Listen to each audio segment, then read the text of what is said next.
So let we start today's lecture. बेटे आज का लेक्चर हम पहले सारा पिछली बार इलेक्ट्रोफिलिक एडिशन किए हैं। तो इलेक्ट्रोफिलिक एडिशन से हमने सिमेट्रिकल अनसिमेट्रिकल रिएजेंट दोनों तरह के रिएजेंट से करके देखी। सब्स्टिट्यूशंस हम पहले कर चुके हैं, फ्री रेडिकल सब्स्टिट्यूशन सारी कर दी हमने। एक रिएक्शन सिर्फ बचता है आपके पास फॉर द प्रेपरेशन, वो हम खत्म करते हैं उस रिएक्शन को और फिर उसके बाद एलिमिनेशन शुरू करते हैं। ठीक, जो रिएक्शन आपका बचा है प्रेपरेशन में वो सबसे इंपॉर्टेंट रिएक्शन बचा। बेसिकली देखा जाए तो अल्काइल लाइड के प्रेपरेशन का सबसे इंपॉर्टेंट रिएक्शन हमारे पास बचा है और सबसे इंपॉर्टेंट रिएक्शन है Borodin Hunsdiecker reaction. Borodin Hunsdiecker reaction. जितने भी अल्काइल लाइड के नेम्ड रिएक्शंस हैं उनमें से सबसे इंपॉर्टेंट अगर कोई है तो बोरोडीन हुन्सडीकर रिएक्शन है। And it is a very very simple reaction also, कोई ज्यादा मुश्किल वाला रिएक्शन है भी नहीं। ये क्या होता है? सिल्वर सॉल्ट ऑफ एसिड का रिएक्शन। किसका है? सिल्वर सॉल्ट ऑफ एसिड का रिएक्शन है। तो हम कैसे करेंगे बेटे? यहां पे सिल्वर सॉल्ट यानी कि ये मेरे पास एक सिल्वर सॉल्ट हो गया। ठीक है बच्चे, कार्बोक्सिलिक एसिड का सिल्वर का सॉल्ट कैसे बना सकते हैं? कार्बोक्सिलिक एसिड लिया, ठीक, उसको किसी AgOH के साथ रिएक्ट करवा दिया, क्योंकि कार्बोक्सिलिक एसिड एक एसिड होता है और AgOH क्या होगा? बेस होगा। तो एसिड बेस रिएक्ट करेंगे, वाटर निकलेगा, सॉल्ट बन जाएगा, सॉल्ट ये बन गया। तो silver salt of N acid, इसका रिएक्शन है। और किसके साथ है बेटा? ब्रोमीन के साथ है। किसके साथ है? ब्रोमीन के साथ है। स्पेसिफिकली यहां पे सॉल्वेंट जो होगा वो CCl4 या नॉन पोलर सॉल्वेंट होगा, बिकॉज बेटे this is actually a free radical reaction. ये क्या है? फ्री रेडिकल रिएक्शन है बेसिकली। ठीक, हम इसके मैकेनिज्म की तरफ नहीं जाएंगे, जरूरत नहीं पड़ेगी, है ना। There is no need for that, कोई ज्यादा परेशानी वाला है नहीं। नहीं तो मैकेनिज्म तब बताया जाता है जब बेटा उसमें कुछ कॉम्प्लेक्सिटी होती है या फिर आपके पास प्रोडक्ट कुछ अनएक्सपेक्टेड से लग आ जाए तो मैकेनिज्म बताने का कोई फायदा है, अदरवाइज मैकेनिज्म बताने का कोई खास फायदा है ही नहीं। देखो बेटा, यहां पे इसका रिएक्शन अगर हम करें तो हमने इसमें हीट करना है। तो देखो ध्यान से, वेरी सिंपल, RCOOAG और हमने रिएक्ट का क्या करवाया यहां पे? ब्रोमीन। बेटे पोलर सॉल्वेंट नहीं डालना है, नॉन पोलर सॉल्वेंट डालना, क्योंकि फ्री रेडिकल होमोलिसिस होती है। फ्री रेडिकल रिएक्शन क्या होता है? होमोलिसिस। और आपको पता है होमोलिसिस के लिए हम क्या यूज किया करते हैं? Non polar solvent. क्योंकि अगर हमने पोलर सॉल्वेंट किया it tends to give us heterolysis. हम हेट्रोलिसिस यहां करवाना नहीं चाहते, यहां हम क्या करवाना चाहते हैं? होमोलिसिस। अब देखो बेटा, जब होमोलिसिस करवाएंगे तो हमारे पास बेसिकली यहां से AgBr, क्योंकि मैंने आपको हमेशा बोला है कि मेटल और हेलोजन लैला मजनू है, तो जब भी सामने आए इनको बाहर निकाल के पार्क में बिठा दो। ठीक, तो यहां पे मैंने AgBr को बाहर निकाल के पार्क में बिठा दिया। अब इसी तरह से हम हीट करेंगे। बेटे जिस भी पर्टिकुलर चीज में कार्बन डाइऑक्साइड जैसी चीज होगी तो हीट करेंगे तो वो बाहर निकलेगी निकलेगी। तो यहां से एक दूसरी चीज बाहर क्या निकली? Carbon dioxide. तो हमारे पास बचा क्या बेटे? R के साथ क्या जुड़ा? Br, और साथ में क्या निकला? Carbon dioxide. साथ में क्या निकला? AgBr। ठीक है बच्चों, तो इससे ब्रोमाइड बन गया कि नहीं बन गया? So this is Borodin Hunsdiecker reaction. इसको हमने बोरोडीन हुन्सडीकर रिएक्शन बोल दिया। जैसे आपको बोला सिल्वर एसीटेट है, कैसा है? Silver acetate. What do you mean by silver acetate? CH3COOAG, और इसका रिएक्शन दे मरे किसके साथ? ब्रोमीन के साथ, in the presence of CCl4 and somewhat heated. ठीक, हीट इसलिए करना कार्बन डाइऑक्साइड निकले। ठीक, तो हमारे पास अगेन से हम क्या करेंगे? दोनों को पार्क में बिठाएंगे, कार्बन डाइऑक्साइड को बाहर निकाल देंगे और बचेगा क्या? CH3Br। कार्बन डाइऑक्साइड गया बाहर और साथ में क्या बन गया बेटा? AgBr। एक खास बात देखें, यहां एसिड जो था वो 2 कार्बन का था कि नहीं? एसीटेट, और प्रोडक्ट बना 1 कार्बन का। तो क्या इस रिएक्शन को अपन डिसेंट ऑफ सीरीज में यूज कर सकेंगे? कार्बन का नंबर कम करने के लिए यूज कर सकेंगे? So this reaction can be used in descent of a series. Descent of series. Descent of series का मतलब क्या होता है? डिक्रीजिंग कार्बन नंबर, अगर कार्बन नंबर को डिक्रीज करना है हम इसका यूज कर सकते हैं। जैसे प्यारे प्यारे से बच्चों देखो, बहुत सिंपल तरीके से बताता हूं। मान लो एक कन्वर्जन है और हमें कन्वर्जन क्या दी है, कन्वर्जन हमें दी है, बोला कि इथाइल अल्कोहल से हमें मिथाइल अल्कोहल बनाना है, मिथाइल अल्कोहल बनाना है।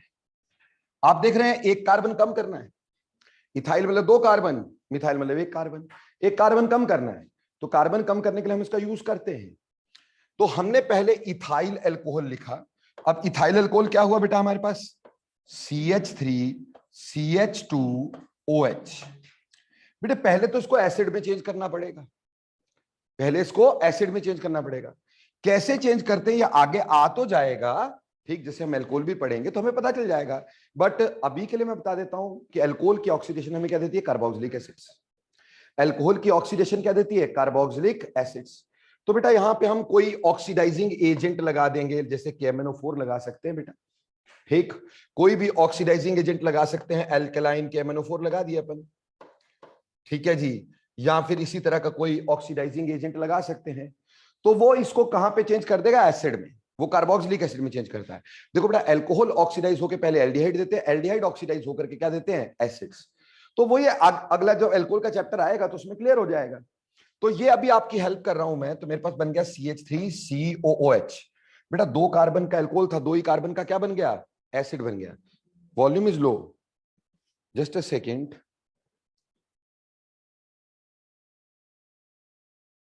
सो ये अब इसको किस में चेंज करना है, अब इसको सिल्वर सॉल्ट में चेंज करना पड़ेगा। We have to change it in silver salt. Silver salt में चेंज करने के लिए मैंने बोला बहुत ही सिंपल, आप AgOH के साथ रिएक्ट करवा दो यार, या Ag2O मॉइस्ट के साथ रिएक्ट करवा दो। तो यहां से H और यहां से OH, एसिड और बेस तो रिएक्ट करते ही, हमारे पास बन जाएगा CH3COOAg बन गया। अभी क्या करो, ब्रोमीन के साथ in the presence of CCl4 heat कर दो। तो बेटा हमें पता है AgBr बाहर निकलेगा, कार्बन डाइऑक्साइड बाहर निकलेगी, क्या बनेगा, CH3Br बन जाएगा। अब इस CH3Br को अपन ने चेंज करना है किसके अंदर, अल्कोहल के अंदर। बोलो एक्वस KOH का रिएक्शन करवाए थे अपन, एक्वस KOH से क्या होती है, सब्स्टिट्यूशन, और halides will be changed into alcohols. बोलो ये किए थे अपन। तो फटाफट से इस पे क्या लगा दो, एक्वस KOH। तो हमारे पास बन गया CH3OH। बोलो हो गया कन्वर्जन, कोई दिक्कत हुई क्या इसमें, इसमें किसी तरह की दिक्कत नहीं। तो ये रिएक्शन जो है that can be used in descent of series, क्योंकि इसमें 1 कार्बन कम होता है, पर ये वहीं यूज होना जहां पे हमने एक कार्बन को कम करना है, ठीक है बेटा। और कन्वर्जन भी मैं करवाऊंगा, बट कन्वर्जन करने का फायदा जब होता है जब हमें कुछ बेसिक रिएक्शंस आते हो। जैसे मान लो अब अल्कोहल को पहले इसमें चेंज करना आता हो, तो अभी कन्वर्जन का कोई इतना फायदा नहीं, सिर्फ एक एग्जाम्पल दिया है मैंने आपको कि ऐसे करके हम कन्वर्जन इसकी कर सकते हैं। This is one of the example you can use, ठीक, बताने के लिए कि डिसेंट ऑफ सीरीज में यूज हो सकता है, ठीक। अगली बात बेटा, इस रिएक्शन को मैंने बोला that moves through free radical phenomena. ये फ्री रेडिकल के थ्रू, इसमें फ्री रेडिकल किसका बनेगा, इस R पार्ट का फ्री रेडिकल बनता है, ठीक। Ag बाहर निकलता है, COO बाहर निकलता है, और R फ्री रेडिकल बनता है, ठीक। तो this reaction moves through free radical mechanism, ये एक बात क्लियर है। इसीलिए बेटा हमारे पास सॉल्वेंट कैसा चाहिए, नॉन पोलर। पोलर सॉल्वेंट का यूज बिल्कुल भी नहीं कर सकते, हम सिर्फ किसका करेंगे, नॉन पोलर का करेंगे। बोलो क्लियर, ताकि होमोलिसिस होती रहे। पर अगर यहां पर ग्रुप्स की बात करें, देखो अभी तक हमने क्या पढ़ा, अभी तक हमने ये पढ़ा कि भाई टर्शरी जो होता है वो ज्यादा रिएक्ट करता है, सेकेंडरी कम, है ना, ऐसे करके। लेकिन बेटा यहाँ पे ना यील्ड उल्टी तरीके से चलती है। यहां प्राइमरी ज्यादा आसानी से रिएक्ट करेंगे, क्यों भैया, उसको स्टीरिक हिंड्रेंस कम मिलेगी अटैक करने के लिए। जो फ्री रेडिकल Br इस पे अटैक करेगा उसकी स्टीरिक हिंड्रेंस क्या होगी, कम होगी। तो यहां जो ईज ऑफ रिएक्शन होगा, यहां ईज प्राइमरी आसानी से देंगे then that of secondary then that of tertiary. यानी पहले हम प्राइमरी में कन्वर्ट, जैसे प्राइमरी हैलाइड है उसको एसिड में कन्वर्ट कर सकते हैं इजीली, ठीक। यानी ये पार्ट, मैं R पार्ट की बात कर रहा हूं, R पार्ट अगर प्राइमरी होगा ज्यादा आसानी से रिएक्शन देगा। हालांकि आप बोलोगे फ्री रेडिकल तो टर्शरी ज्यादा स्टेबल होता है, आप तो यही कहोगे ना कि फ्री रेडिकल टर्शरी ज्यादा स्टेबल होता है, बिल्कुल होता है। पर बेटा इसके साथ साथ हमें ये भी तो देखना है कि उसके ऊपर अटैक भी हो पाएगा कि नहीं हो पाएगा, ठीक है ना बच्चे। क्लियर? तो इस वजह से जनरली इसका ऑर्डर रिस्पेक्टेडली उल्टा चलता है। प्राइमरी टू सेकेंडरी कभी पूछा तो किसी ने नहीं है, बट वैसे मैंने तुम्हारी इसके लिए बता दिया। ये प्राइमरी सेकेंडरी टर्शियरी किस पार्ट के लिए बोल रहे हैं अपन? आर पार्ट के लिए बोल रहे हैं और किसी के लिए नहीं बोल रहे हैं। Any doubts? बेटा देखो, अगर आपके पास यहाँ पे पार्ट टर्शियरी है तो 3 अल्काइल ग्रुप है, तो क्या उस पे हेलोजन आसानी से अटैक कर पाएगा? स्टीरिक हिंड्रेंस होगी ना। अगर प्राइमरी होगा तो हेलोजन आसानी से अटैक कर पाएगा, इसलिए ईज उल्टी हो जाती है इसमें। बोलो क्लियर? हाँ, बेंजाइलिक तो बहुत ही अच्छे से करेगा। Benzylic free radical is resonance stabilized. Benzylic allylic तो बहुत अच्छे से करेंगे। तो सबसे ज्यादा कौन करेगा? बेंजाइलिक, फिर कौन करेगा? अलाइलिक, फिर कौन करेगा? प्राइमरी, फिर कौन करेगा? सेकेंडरी, फिर कौन करेगा? टर्शियरी। ठीक, तो यहां बेंजाइलिक पार्ट अगर हुआ तो सबसे आसानी से, अलाइलिक होगा तो उसके बाद, फिर प्राइमरी, सेकेंडरी एंड टर्शियरी। बोलो क्लियर? Yes sir. बेटा ये तो हमारे पास था ब्रोमिनेशन, हम क्लोरिनेशन भी ऐसे कर सकते हैं, ब्रोमिनेशन भी, पर बोरोडीन हुंस डीकर रिएक्शन हम ब्रोमिनेशन के लिए बोलते हैं। पर जब हम इससे आइडिनेशन की बात करते हैं ना, तो आइडिनेशन में बेटे इस बात पे डिपेंड करता है कि आपने कितने रेशो में इसको लिया है, कितनी रेशो में इसको लिया है, उसके ऊपर डिपेंड करता है। जैसे मान लो आइडिनेशन की बात करता हूं, मान लो मेरे पास RCOOAg है और मैंने इसके साथ आयोडीन को रिएक्ट किया, ठीक है जी, और किसकी प्रेजेंस में किया? CCl4 की प्रेजेंस में किया, हीट किया। तो मुझे ये पता था कि यहां से ये तो निकलेगा ही निकलेगा, ये तो निकलेगा ही निकलेगा, ठीक है जी। और हमारे पास क्या बन जाएगा? RI, साथ में कार्बन डाइऑक्साइड, साथ में GI। बोलो ये बनेगा कि नहीं? इस समय तो बोरोडीन हुंस डीकर रिएक्शन है। यहां पे रेशो जो है इसकी वो 1:1, 1 इक्विवेलेंट इज टू 1 इक्विवेलेंट है। तो हमारे पास आयोडाइड तक रुक गया। मान लो मैंने यहां पे 2:1 ले लिया, मैंने यहां पे 2:1 ले लिया। अगर 2:1 ले लिया यानी इसके 2 इक्विवेलेंट फॉर दिस 1 इक्विवेलेंट, तो बेटा ये दूसरा इक्विवेलेंट फर्दर इस पे रिएक्ट कर जाएगा, दूसरा इक्विवेलेंट फर्दर इस पे रिएक्ट कर जाएगा। और हमें पता है ये लैला मजनू तो बाहर निकालने हैं, पर अब हमारे पास ये आपस में बन के एस्टर बना देते हैं। क्या बना देते हैं? एस्टर। इससे कार्बन डाइऑक्साइड नहीं निकलेगी अब, तो ये एस्टर बन जाएगा, साथ में AgI बाहर आ जाएगा। Now this reaction is no longer Borodin Hunsdiecker reaction. Now this will be called as Birnbaum Simonini reaction. Birnbaum Simonini reaction. और मत पढ़ो, ऐसे ऐसे नाम याद करने पड़ेंगे, ठीक, क्योंकि जब तक तुम रिसर्च नहीं करोगे ऐसे ही होगा ना। बर्नबॉम-सिमोनिनी रिएक्शन कब बोलते हैं? बर्नबॉम-सिमोनिनी जब आपका इक्विवेलेंस का रेशो 2:1 होता है। अगर 1:1 हुआ तो डेफिनेटली हम बोरोडीन हुंस डीकर अल्काइल हैलाइड बना देते हैं, ठीक, आयोडाइड बना देते हैं। बट अगर रेशो 2:1 हो गई तो ये फर्दर रिएक्ट कर जाता है और हमारे पास एस्टर की फॉर्मेशन हो जाती है, and then it is called as Birnbaum Simonini reaction. Sir हमारे को ना पेपर में ये लिख के नहीं दिया था 1:1 इक्विवेलेंट है, 2:1 इक्विवेलेंट है, नहीं लिख के दिया, तो आयोडीन के साथ सिमोनिनी करना और ब्रोमीन के साथ हुंस डीकर करना, क्योंकि आयोडीन के साथ तो पूछेंगे तब आपको, अगर वो चाहेंगे कि आप गलत करो, आप उसमें बोरोडीन हुंस डीकर ही करो, तभी तो पूछेंगे ना। अगर वो 2:1 नहीं लिख रहे हैं या 1:1 नहीं लिख रहे हैं, इसका मतलब वो आपसे गलती करवाना चाह रहे हैं। हाँ, अगर वो हैलाइड आपसे बनाना चाहते हैं तो लिख के देंगे ना 1:1, ताकि उनको पता हो भी आप गलती ना करें। मेरी बात समझे?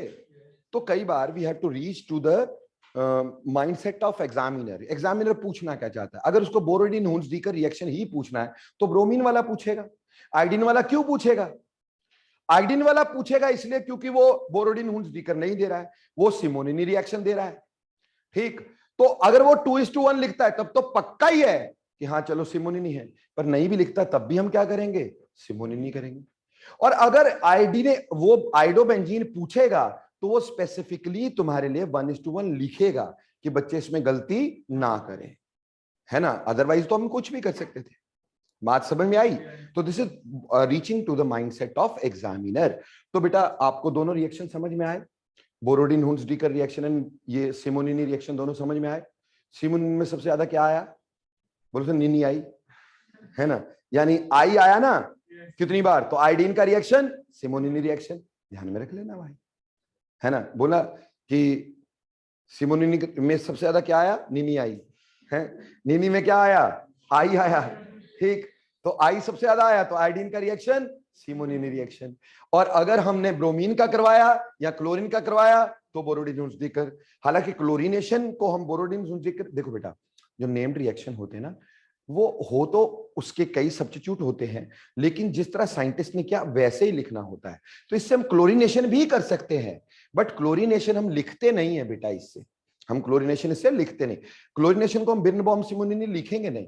अगर हमें लिख के देंगे बोरोडीन हुंसडीकर लिखो, तो अपन ब्रोमीन वाला रिएक्शन देंगे, क्योंकि साइंटिस्ट ने वैसे किया है। भला ही क्लोरीन भी उससे लग सकती है, उसमें कोई दिक्कत नहीं है। कल को मैं आपको बोलूं सिल्वर बेंजोएट, क्या बोलता हूं? Silver benzoate, silver benzoate. Silver benzoate को रिएक्शन देना है, बोला ब्रोमीन के साथ in the presence of CCl4 and somewhat heated. बोलो प्रोडक्ट क्या बनाओगे? चलो शाबाश, करके दिखा दो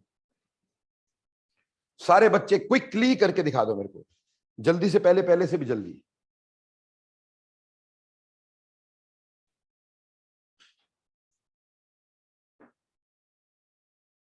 क्या होता है सिल्वर बेंजोएट?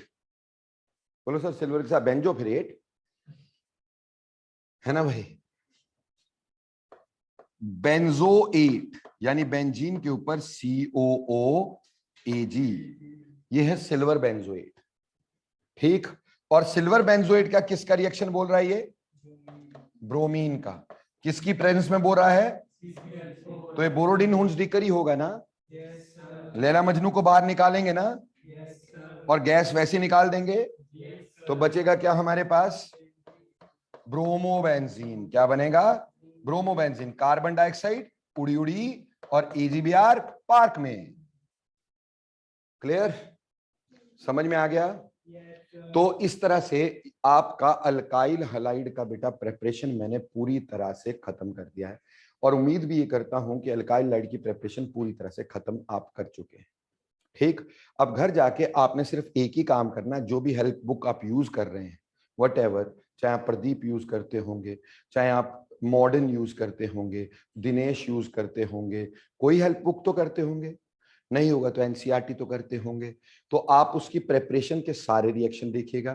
क्या आपके अल्काइल हलाइड की प्रेपरेशन के सारे रिएक्शन हो गए? और क्या आपको वो करने आते हैं? हो नहीं गए, क्या आपको करने आते हैं? क्या आपको उसको कंसेप्ट से निकालना आता है कि वैसे ही रट्टा मारना पड़ेगा अपने को? क्योंकि मैंने आपको सारा कुछ करवा दिया है, ठीक है बच्चा लोग, बोलो क्लियर। अब देखो बेटा, बिफोर गोइंग टू एलिमिनेशन हमारे पास कुछ फिजिकल प्रॉपर्टीज भी होती होंगी, ठीक। तो फिजिकल प्रॉपर्टीज लास्ट में करते हैं अपन, क्यों अभी पंगा डालेंगे अभी बीच में। अभी पहले केमिकल प्रॉपर्टीज खत्म कर लेते हैं, फिर फिजिकल प्रॉपर्टीज को पढ़ना शुरू करेंगे। लो जी, अब हम पकड़ेंगे एक वेरी इंपॉर्टेंट रिएक्शन जिसको हम बोलते हैं एलिमिनेशन, ठीक। अब पेन छोड़ दो और आराम से सुनते चले जाओ, है ना, गीता की तरह सुनने का। कौन सी वाली गीता? पढ़ने वाले भाई, है ना। तो हमारे पास हम बात कर रहे हैं elimination reactions, elimination reactions. See, when you talk about elimination reactions, what do you mean by elimination? बेटे एलिमिनेशन का मतलब होता है दोनों ग्रुप का निकल जाना, एलिमिनेट हो जाना। जैसे एक एग्जांपल देते हैं, बिना एग्जांपल के कुछ नहीं हुआ करता। CH3 CH2 और मान लो Cl है, और मैंने इसमें alcoholic KOH for the time being डाल दिया है, ठीक। तो हमारे पास यहां से H निकला और यहां से Cl निकला, और हमारे पास प्रोडक्ट बन गया CH2 CH2, ठीक है जी, प्लस हमारे पास यहाँ पे K और Cl निकला, और यहां से OH यहां से H यानी वाटर निकला। So this sort of reaction is called as elimination. इसको हमने क्या बोला? एलिमिनेशन। जब हमारे पास दो सिग्मा बॉन्ड टूटते हैं और एक पाई बॉन्ड बन जाया करता है, इसमें दो सिग्मा टूटेंगे, एक H का और एक हेलोजन का, दो सिग्मा बॉन्ड टूटे और उसकी जगह एक पाई बॉन्ड बना, ये एलिमिनेशन कहलाती है। अब एलिमिनेशन कितनी तरह की होती है? देखो बेटे, जब हम एलिमिनेशन की बात करते हैं, हमारे पास एलिमिनेशन जो होती है वो हो सकती है अल्फा एलिमिनेशन, अल्फा एलिमिनेशन, ठीक है। दूसरी होती है बेटा जिसको हम बोलते हैं बीटा एलिमिनेशन, बीटा एलिमिनेशन, ठीक है जी। और इसी तरह से तीसरी होती है बेटा हमारे पास गामा एलिमिनेशन, ठीक। अब जब हम अल्फा एलिमिनेशन की बात करेंगे तो किस चीज को अल्फा एलिमिनेशन बोलेंगे? When both eliminating groups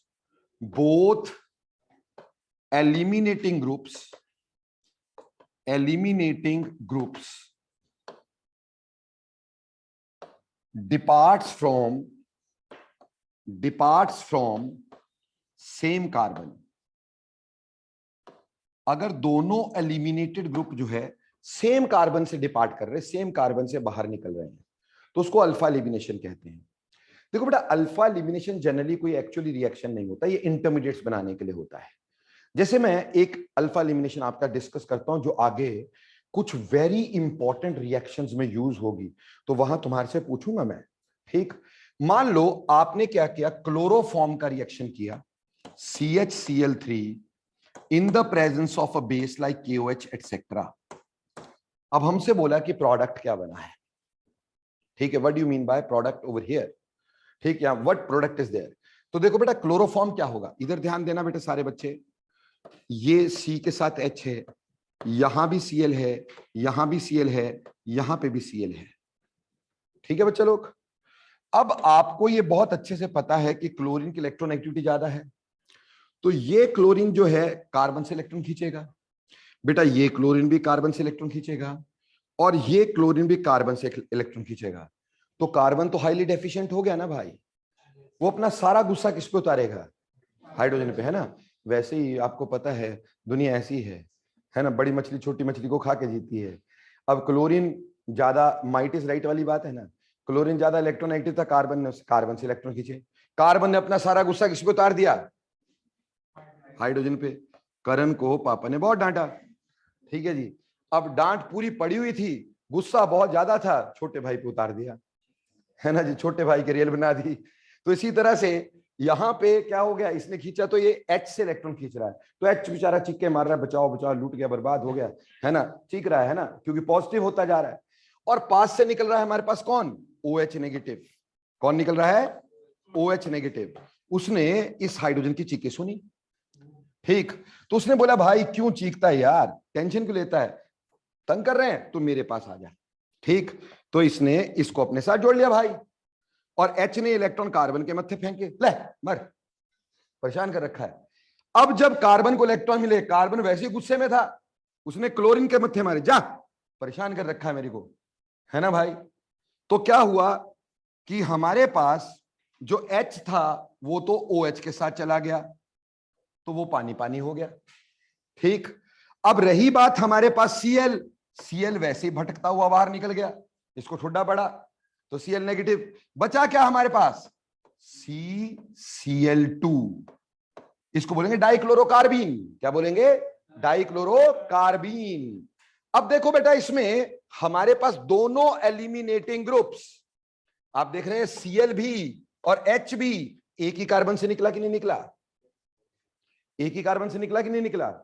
so that is why it is called as alpha elimination. ये अल्फा एलिमिनेशन हो गई बेटा। ये alpha elimination is basically a starting step of many reactions like Reimer Tiemann reaction. कोई +2 में 50 बार भी fail हो जाएगा ना, उसको कुछ नहीं आता होगा ना, उसको ये पता होगा कि मेरी बुक में रीमर टीमन है, आता भले ना हो, ठीक, क्योंकि रीमर टीमन एक बहुत इंपॉर्टेंट रिएक्शन है, ठीक। तो नाम तो हमेशा दिमाग में रहता है, रीमर टीमन रिएक्शन। उसी तरह से होता है कार्बाइल अमीन रिएक्शन, रीमर टीमन, कार्बाइल अमीन, उनका फर्स्ट स्टेप यही है, उससे यही बनता है पहले हमारे पास, और ये आगे बदला चुकाता है सबका, है ना, सबका बदला लेगा रहते फैजू, है ना, तो सबका बदला लेता है ये, समझ रहा है मेरी बात। तो ये क्या है कि ये बेसिकली हमारे पास एक इंटरमीडिएट बनाने के लिए, कार्बीन बनाने के लिए यूज होता है alpha elimination. Otherwise alpha elimination से कोई स्टेबल प्रोडक्ट नहीं बन सकता है बेटा। जब एक ही कार्बन से दो चीजें निकल जाएं तो कार्बन स्टेबल कैसे होगा भाई। तो ये इंटरमीडिएट बनाने के काम आता है अल्फा एलिमिनेशन, इसलिए हमारे लिए इसकी टेंशन ही नहीं है हमारे को। हमारे लिए सबसे बड़ी टेंशन है बीटा एलिमिनेशन। बीटा एलिमिनेशन का मतलब क्या है कि अगर एलिमिनेटिंग ग्रुप पहले और दूसरे एटम से निकलते हो, ठीक, यानी बीटा कार्बन से निकलता हो हाइड्रोजन। जैसे कि अगर मान लो मैं ऐसे बात करूं CH2, ये वाला H यहां दिखा दूं ऐसे करके, CH2Cl। अब मैंने यहां पे एल्कोहलिक KOH लगा दिया दोस्तों, एल्कोहलिक KOH लगा दिया। अब ये Cl निकला किसके साथ, K के साथ, कहां बैठेगा, पार्क में, ठीक है ना, क्योंकि मेटल नॉन मेटल है ना, मेटल हेलोजन। और ये H और ये OH पानी पानी हो गए, ठीक। तो बचा क्या हमारे पास, CH2 डबल बॉन्ड CH2, साथ में KCl, साथ में पानी। अब आप देखो कि हमारे पास यहां पे हुआ क्या, हुआ ये कि अल्फा कार्बन से निकला Cl और बीटा कार्बन से क्या निकला, H, इसलिए इसको बोल दिया बीटा एलिमिनेशन। समझ में आई। इसी तरह से एक और रिएक्शन इसमें करके देखते हैं बीटा एलिमिनेशन में। मान लो मेरे पास है CH2H यानी CH3 CH2OH, अल्कोहल, गंदी गंदी चीज, ठीक, अल्कोहल है ना भाई। अब अल्कोहल जो है उसके ऊपर तुमने डाल दिया कॉन्सेंट्रेटेड H2SO4, ठीक है, और टेम्परेचर भी दे दिया 443 केल्विन। बेटा आपको पता है एसिड प्यासा होता है ना। आपको आपके एग्जामिनेशन में ना, जब आप प्रैक्टिकल में जाओगे ना, तो सबसे पहला क्वेश्चन यही पूछते हैं प्रैक्टिकल में, एसिड स्किन को जलाता क्यों है, एसिड से स्किन जलती क्यों है। बेटा एसिड जो होता है ना वो क्या करता है, वाटर को एब्जॉर्ब करता है, इसका काम ही है, प्यासा, भयंकर प्यासा, रेगिस्तान से छुटा हुआ, ठीक। तो ऑब्वियसली ये क्या करेगा, यहां से पानी निकालेगा। पानी कैसे निकालेगा, ये निकल गया पानी भाई, और पानी ये खुद पी जाएगा, बचेगा क्या हमारे पास, CH2 अब देखो जी हमारे पास क्या हुआ, वही जो पहले होता आया था कि अल्फा कार्बन से फंक्शनल ग्रुप और बीटा कार्बन से क्या निकला, H, तो इसको बीटा एलिमिनेशन बोले अपन अगेन। समझ में आई बीटा एलिमिनेशन क्या होती है। तो बीटा एलिमिनेशन, अगर बीटा कार्बन से हाइड्रोजन निकले और अल्फा कार्बन से क्या निकल जाए, कोई फंक्शनल ग्रुप निकल जाए, कोई सब्स्टिट्यूएंट निकल जाए, तो उसको बीटा एलिमिनेशन बोलते हैं। अब बीटा एलिमिनेशन के बाद एक मैंने लिखी गामा एलिमिनेशन। बेटा गामा एलिमिनेशन बहुत ही रेयर चांसेस होते हैं, बट येट मान लो एक कंपाउंड ऐसा था, ठीक है जी, और मैंने इसको बहुत ही स्ट्रांगली हीट किया, ठीक, इन स्पेसिफिक रिएजेंट्स, तो हो सकता है H यहां से भी निकल जाए। हालांकि this is very very impossible type, क्योंकि इससे एंगल स्ट्रेन रहता है ना बेटा, स्टेबल प्रोडक्ट नहीं बन रहा है। बट देखो यहां से अल्फा कार्बन से Cl निकला और गामा कार्बन से क्या निकला, H, इसलिए मैंने इसको गामा एलिमिनेशन बोल दिया। ये रेयरेस्ट रिएक्शन होते हैं और ये तुम्हारे काम के भी नहीं है, ठीक है, ये तुम्हारे काम के भी नहीं है।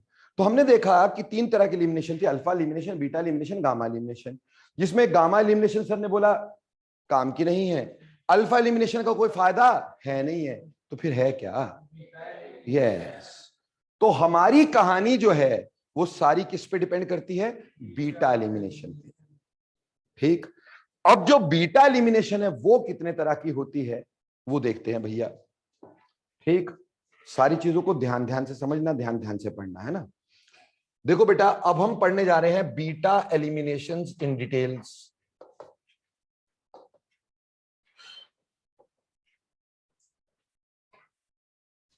देखो बेटा जहां तक बीटा एलिमिनेशन की बात करें ना, बेटा बीटा एलिमिनेशन जो होती है ये भी 2 तरह की होती है, एक बेस कैटेलाइज्ड, एक एसिड कैटेलाइज्ड।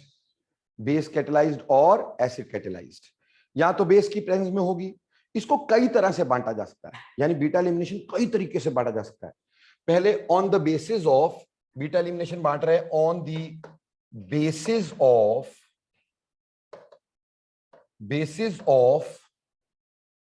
reagent used। हम कौन सा रिएजेंट यूज कर रहे हैं उसके बेसिस पे इसको बांटने की कोशिश कर रहे हैं। तो 2 पर्टिकुलर पार्ट्स में हमने बांट दिया। ये 2 पर्टिकुलर पार्ट्स कौन से हैं, एक है बेस एसिड कैटेलाइज्ड, एक है acid catalysed catalysed beta elimination, acid catalysed beta elimination. जब हम क्या कर रहे हैं, एसिड की प्रेजेंस में बीटा एलिमिनेशन कर रहे हैं, जैसे अल्कोहल्स का रिएक्शन, इसमें हम बोल सकते हैं dehydration of alcohols, dehydration of alcohols, alcohols की डिहाइड्रेशन, यानी अल्कोहल से वाटर निकालना।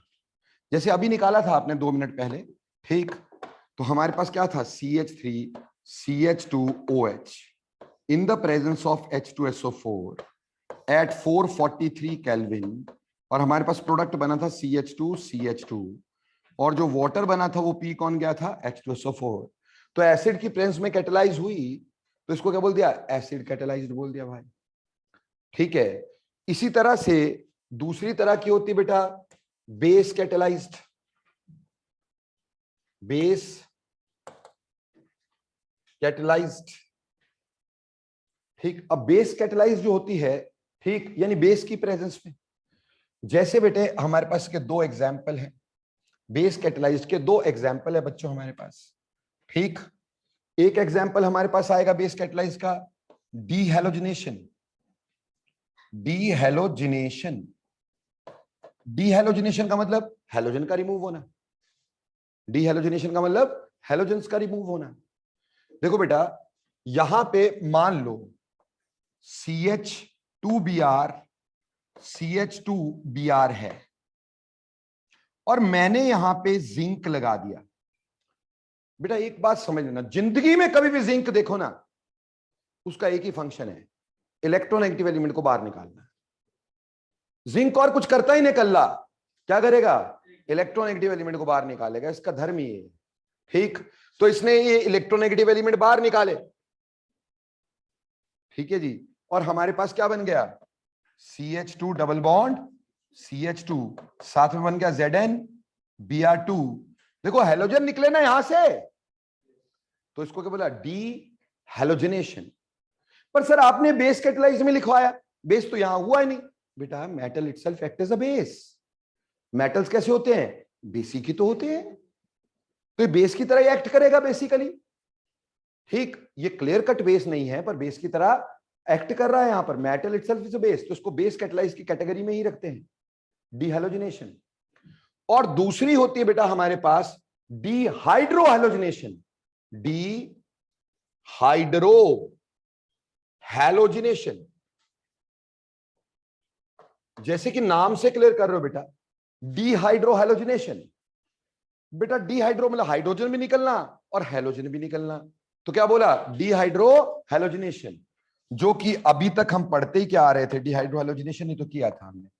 CH3 CH2Br, इसको रखा एल्कोहलिक KOH में, ठीक है जी, एल्कोहलिक KOH में रखा, तो हमारे पास बना CH2 double bond CH2, KBr park में, और पानी पानी, ठीक। देखो बेटा इसमें हाइड्रोजन भी निकला और हैलोजन भी निकला, तो बोला डी हाइड्रो हैलोजिनेशन, हाइड्रोजन भी निकला हैलोजन भी निकला, इसलिए बोला डीहाइड्रोहैलोजिनेशन। बोलो क्लियर, बेस यूज हो रहा, बेस कैटेलाइज्ड हो गया कि नहीं हो गया। तीसरी तरह का on the basis of reagent, उसमें रिएजेंट ना हो करके हम कंडीशन बोल दें, that is thermal eliminations, thermal eliminations, heat करके, थर्मल एलिमिनेशंस। थर्मल एलिमिनेशन में 2 तरह की होती है आगे बेटा जी, थर्मल एलिमिनेशन में 2 होती है, एक तो पायरोलिटिक, पायरोलिटिक एलिमिनेशन, यानी पायरोलिटिक यानी हीट करके, पायरो मतलब हीट, लिटिक मतलब तोड़ना, हीट करके तोड़ना।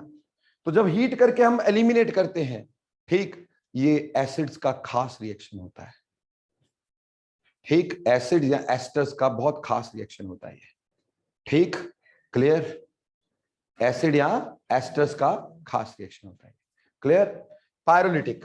और दूसरा होता है पीटरसन्स एलिमिनेशन, पीटरसन्स एलिमिनेशन, ये भी हीट करके निकलती है। सर ने इन दोनों के एग्जाम्पल नहीं बताए, क्योंकि ये हमारे सिलेबस में नहीं है, ये दोनों हमें करनी नहीं है, सिर्फ बता दिया है कि ऐसा थर्मल एलिमिनेशन भी होता है, होती है, ठीक, ऐसे ही शौक पूरा कर दिया है ताकि मतलब चलो, है ना, बट अदरवाइज इसकी जरूरत हमें बिल्कुल भी नहीं है। क्लियर हो गया? तो वैसे हमें जो पढ़नी है, हमें यहां पे बेसिकली ये दो पढ़नी, acid catalysed, base catalysed. Clear हो गया? यानी हमें पढ़नी डिहाइड्रेशन, डिहाइड्रोजनेशन, डिहाइड्रो हैलोजिनेशन। ऐसे 5 तरह की एलिमिनेशन होती है: dehydration, dehydrogenation, dehydrohalogenation, pyrolytic elimination, Peterson elimination. ठीक, और ये जो थर्मल एलिमिनेशन हैं ये हमारे कोर्स में नहीं है बेटा। ठीक, टाइम वेस्ट करना होगा किस दिन कर लेंगे, ठीक, जब कभी मूड करेगा तो टाइम भी वेस्ट कर लेंगे, बट अदरवाइज ये हमारे कोर्स में नहीं है। क्लियर? हमारे कोर्स में ये है। तो अब चलते हैं on the basis of mechanism, beta elimination on the basis of mechanism. Beta eliminations, पहले हमने रिएजेंट के हिसाब से बांटा, अब हम बात करेंगे on the basis of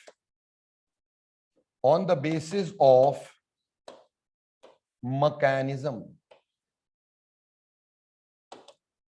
mechanism के बेस पे देखो बच्चे, जब हम मैकेनिज्म के बेस पे इसको बांटने जाते हैं, हमारे पास कितनी तरह की एलिमिनेशंस हुआ करती है। सबसे पहली तरह की होती है E1 टाइप एलिमिनेशन। E1 जैसे SN1 वैसे E1, elimination of first order, यानी फर्स्ट ऑर्डर एलिमिनेशन रिएक्शंस। ठीक है जी। इसी तरह से होती है बेटा आपके पास E2 एलिमिनेशंस, जैसे SN2 वैसे E2। E2 क्या होगा बेटा हमारे पास? Second order eliminations, second order eliminations. ठीक, थर्ड वन बेटे हमारे पास होती है E1CB। E1CB यानी elimination of first order conjugate base type. क्या बोलेंगे? Elimination of first order conjugate base type,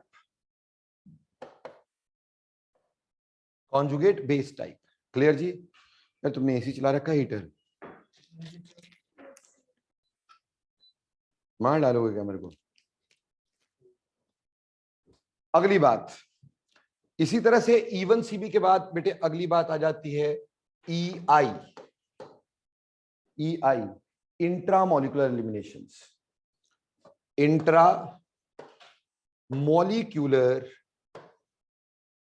eliminations, intramolecular eliminations. जैसे इसका एग्जांपल बहुत ही इंपॉर्टेंट रिएक्शन होता है जिसको कोप्स रिएक्शन या कोप्स एलिमिनेशन बोलते हैं। बहुत ही इंपॉर्टेंट रिएक्शन होता है कोप्स एलिमिनेशन। ठीक, ये इसका एक एग्जांपल होता है। तो आपने देखा E1, E2, E1CB और EI टाइप, ये हमारे पास बेटा 4 तरह की बीटा एलिमिनेशंस होती हैं बेस्ड ऑन द मैकेनिज्म। अब हम एक एक करके इन सब की धज्जियां उड़ाएंगे। ठीक, जैसे कि हमने SN1 SN2 की उड़ाई थी, बाद में चाहे हमारी ऊर्जा बात लगे। ठीक, चलो, तो सबसे पहले हम बात करेंगे E1 एलिमिनेशंस की। E1 रिएक्शन, जैसे कि अभी क्लियर किया कि E1 रिएक्शन का मतलब क्या है। E1 रिएक्शन का मतलब बताया आपको मैंने, first order elimination. First order elimination, देखो प्यारे प्यारे से बच्चों, फर्स्ट ऑर्डर एलिमिनेशन बिल्कुल सेम SN1 की तरह इसके भी 2 स्टेप होंगे। It is a 2 step reaction.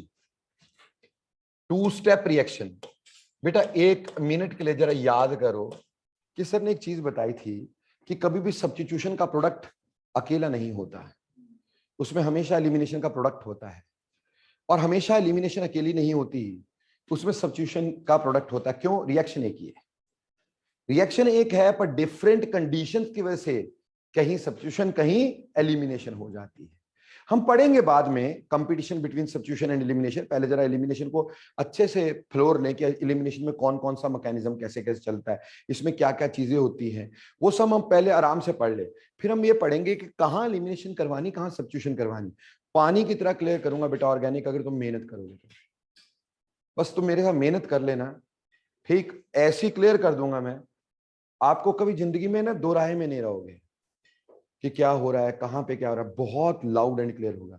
But ये कि थोड़ा मेहनत लगेगी। शुरुआत में पहली बार देख रहे हो ना, तो परेशानी आएंगी बेटा। जब कोई पहली बार चीज देखते हो तो परेशानी आती कि नहीं? ये तो है नहीं कि पहली बार किया और आ गया।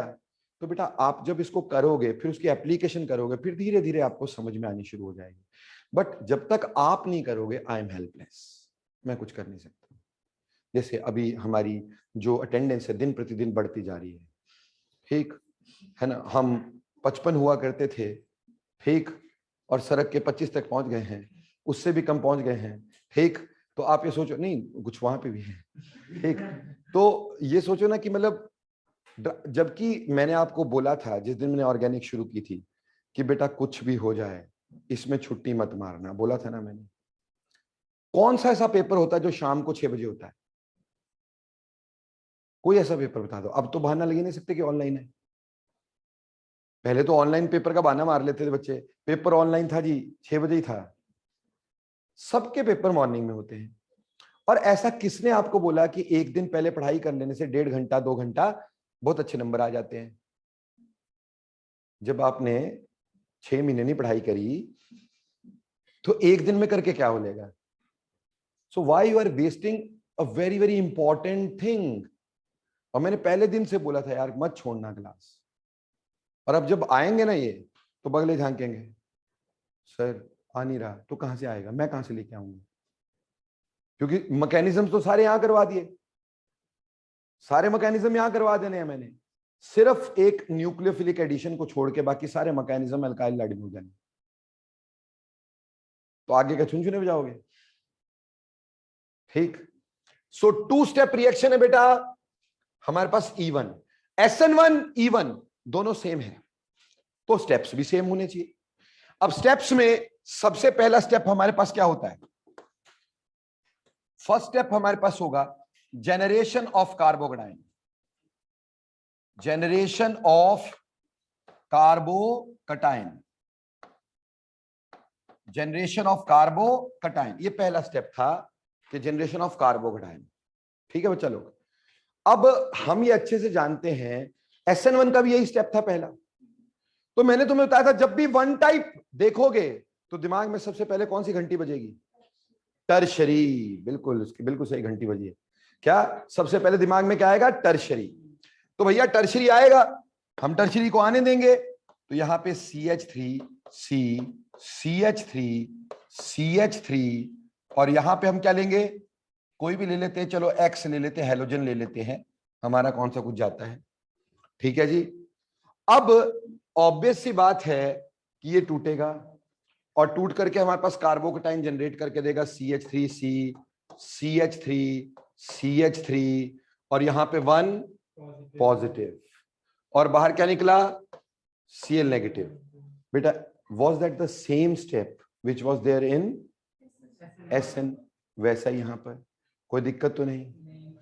तो मेरे प्यारे प्यारे से बच्चों, दूसरा स्टेप क्या होगा? अब ये जो कार्बोकटाइन बना, जब हमने SN1 किया था तो हमने बोला अटैक ऑफ न्यूक्लियोफाइल, ठीक। यहां पे भी न्यूक्लियोफाइल अटैक करेगा, बट वो न्यूक्लियोफाइल ज्यादा बेसिक होगा। आपको ये तो बार बार बताया कि अगर बेस स्ट्रांग हो जाए तो एलिमिनेशन हो जाती है। तो अटैक तो न्यूक्लियोफाइल पर, न्यूक्लियोफाइल इज बेसिक इनफ ताकि एलिमिनेशन हो जाए। इसलिए हम अटैक ऑफ न्यूक्लियोफाइल ना बोल के दूसरे स्टेप को बोलेंगे attack of a base, attack of base. तो दूसरा स्टेप इसका जो हुआ उसको हमने क्या बोला? दूसरे स्टेप को बोला attack of base, attack of base. देखो बच्चे, कोई भी कार्बोकटाइन किस वजह से स्टेबल होता है? कोई भी अल्काइल कार्बोकटाइन किस वजह से स्टेबल होता है? Hyper conjugation. किसकी वजह से? Hyper conjugation. हाइपर कॉन्जुगेशन कैसे होती थी, थोड़ा सा याद है क्या? याद है भाई? बिल्कुल भी नहीं सर।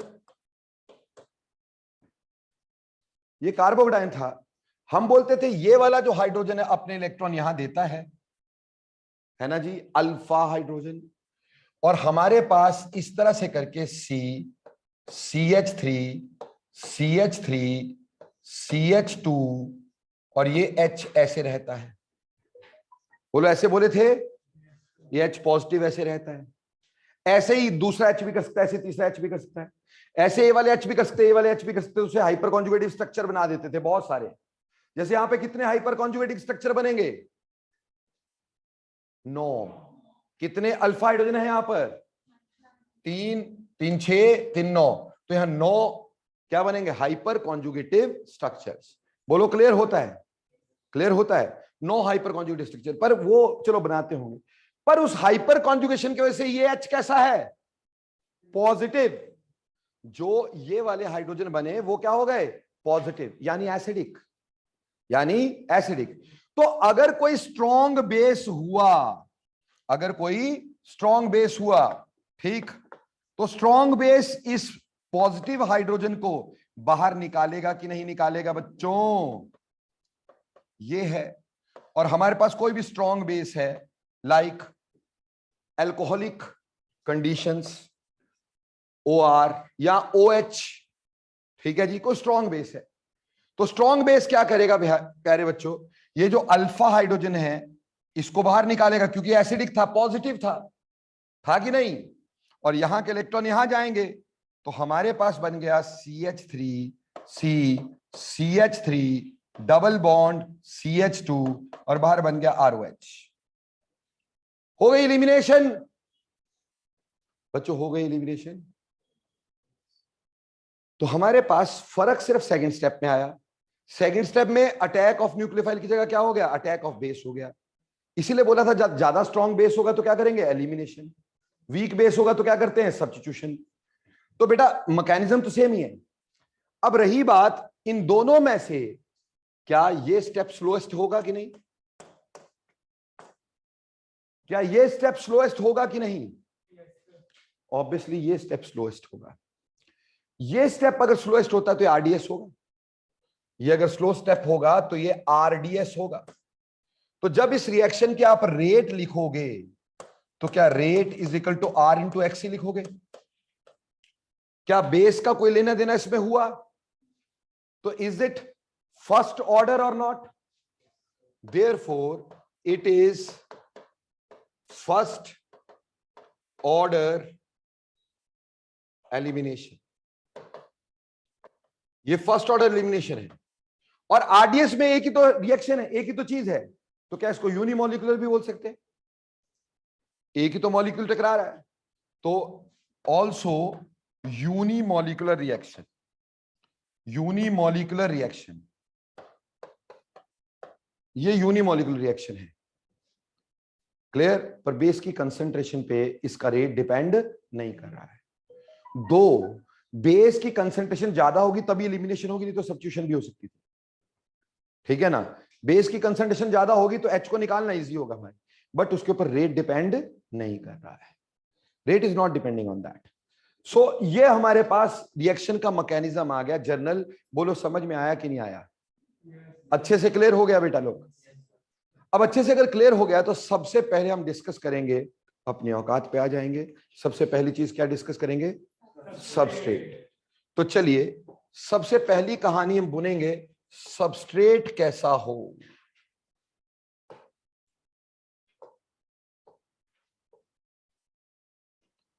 सबस्ट्रेट कैसा हो? देखो बच्चे इसमें भी वही दो पार्ट है भाई। कौन से?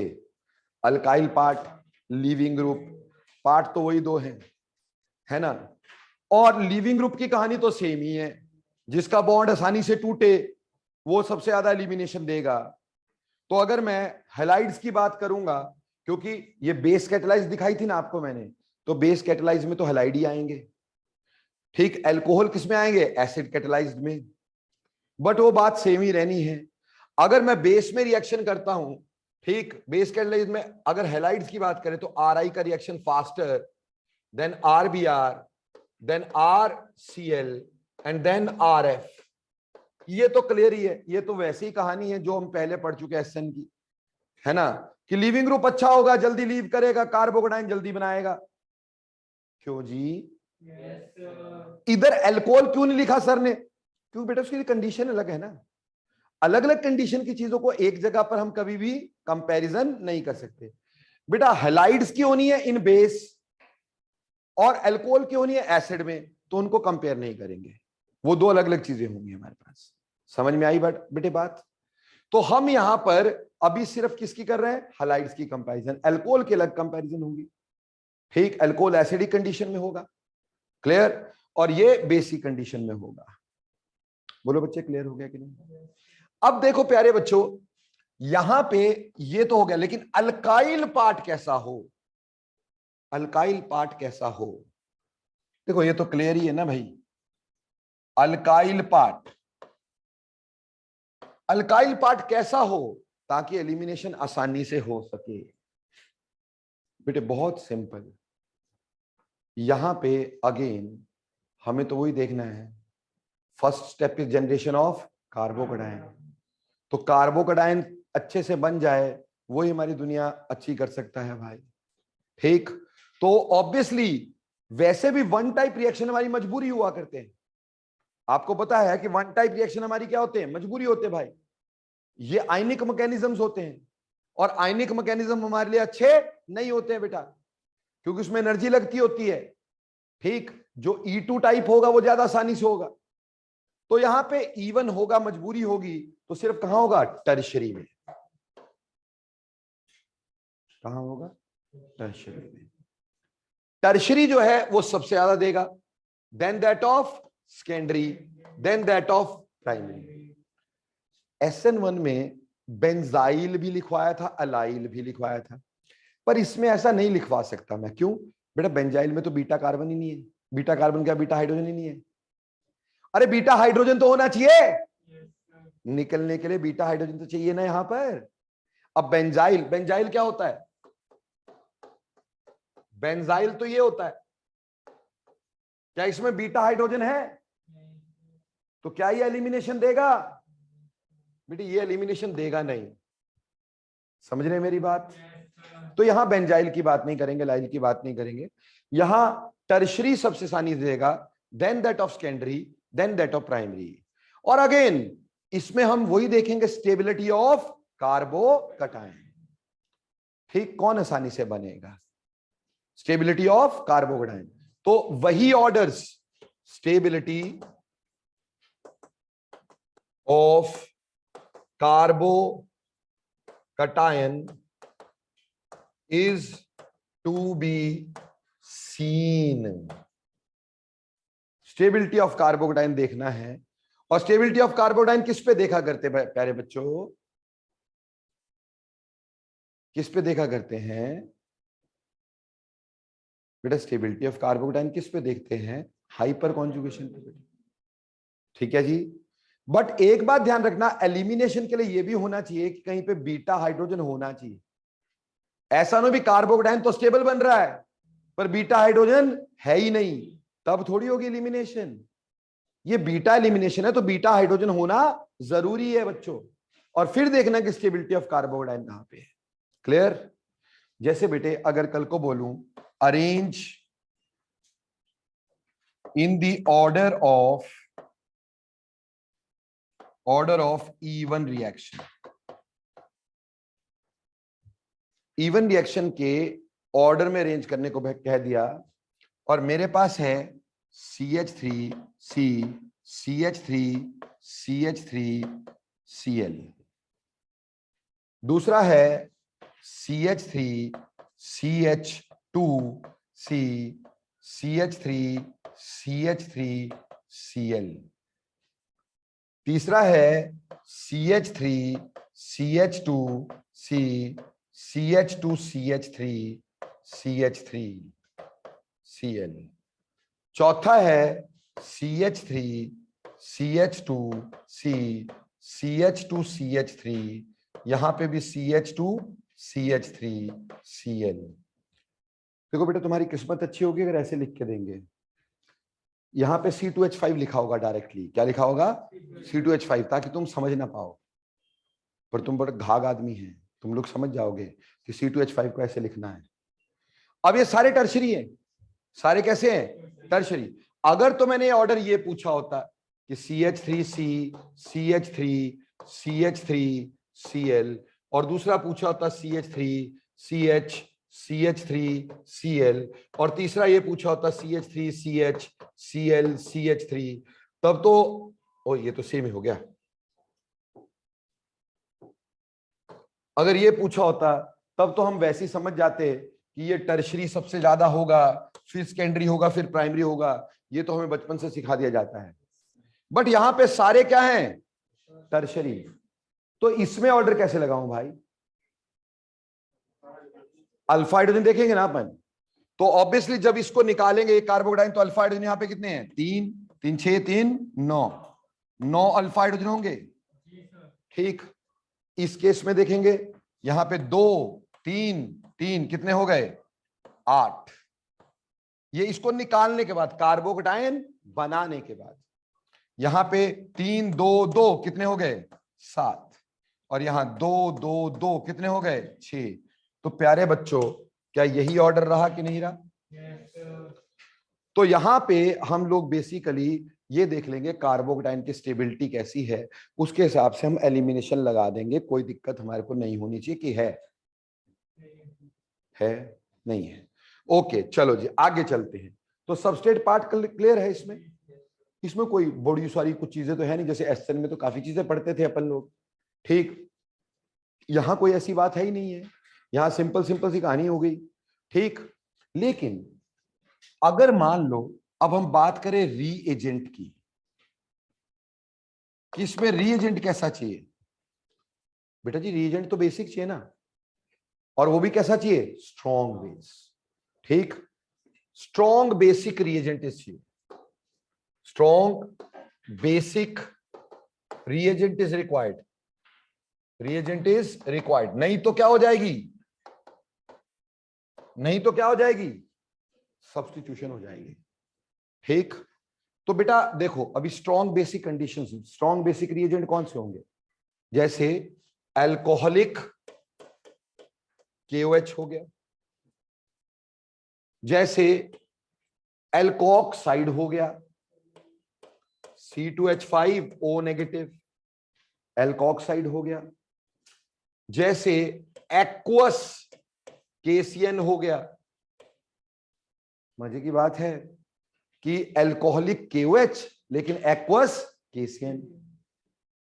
KCN उल्टा चलता है, ये अभी बताएंगे जब आगे जाऊंगा ना, competition between elimination and substitution करवाएंगे ना, तो मैं आपको बताऊंगा ऐसा क्यों होता है। एक्वस KOH और एल्कोहलिक KOH का तो बता दिया था मैंने, बोला था ना वो आम तोड़ने हैं, याद है? तो वो तो क्लियर किया ही था कि आंखों पे पट्टी बंधी होगी, कैसे आम तोड़ेंगे अपन, है ना? करण की पट्टी बांधी थी मैंने आंखों पे, याद है? तो वो तो चलो ठीक है, लेकिन KCN का भी मैंने क्लियर नहीं किया तुम्हें, तो KCN का करूंगा मैं आगे क्लियर। इसी तरह से बेटे हमारे पास हो सकता है NaNH2, NaNH2, ये तो बीमारी एलिमिनेशन की है। NaNH2 या KNH2, ये तो देखते ही हमें कान खड़े हो जाने चाहिए, एलिमिनेशन। बहुत ही स्ट्रॉन्ग बेस है दोस्तों ये, NH2 negative is very very strong base. तो ऐसे स्ट्रॉन्ग बेसिस की प्रेजेंस में हमारे पास क्या होगी? एलिमिनेशन होगी। जैसे बेटा हमने ये पढ़ा था कि मान लो अगर मेरे पास CH3 CH2 Cl है, ठीक, या